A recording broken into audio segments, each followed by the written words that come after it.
হেলফিন্ড আলপনা রান্না হয়ে একদম 10 থেকে 15 মিনিট ছোটো ছোটো ভালো হয়ে যাবে। আজ কী রান্না করবো চলুন, আজ রান্না করবো লাউ ঘন্টা শোল মাছের মাথা দিয়ে। আমি এখানে মাছটাকে শোল মাছের মাথাটাকে ভেজে নিয়েছি। শুকনো লঙ্কা, জিরে আর তেজপাতা সম্বাদ দিলাম। তেলটা যখন গরম হোক, লাউটাকে ঘষে নিয়েছি, খালি তেল আছে, লাউ দিয়ে দিলাম।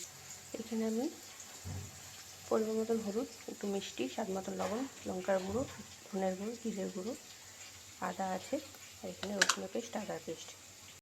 এখানে আদার পেস্টটা দিয়ে দিলাম, তারপর রসুন পেস্ট দিলাম, বাকি মশলাগুলো আমি সব দিয়ে দিলাম। একটু জল দিয়ে দিলাম, ভালো করে মশলাটাকে আমি কষিয়ে নেব।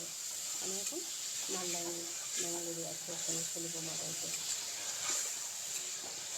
কিছুটা চিরালাম, দিয়ে দিলাম। আমি লাউটাকে ঘষে নিয়েছি, তো এবার মশলাটা কষা হয়ে গেলো, লাউটা দিয়ে দিলাম, মাছের মাথাগুলো দিয়ে দিলাম, এবার ঢেকে দেবো। লাউ ঘন্টটা আমার হয়ে গেল। অনেকে হাতে করে, আমি এটা ঘষে করতে ভালোবাসি, করে দিয়ে এটা বেশি আমার ভালো লাগে। সরি, এবার নামিয়ে নিই। অনেকটা টাইম লাগে, কারণ ব্যাঙ্গালোরের লাউ তো খুব শক্ত, সহজে সিদ্ধ হয় না।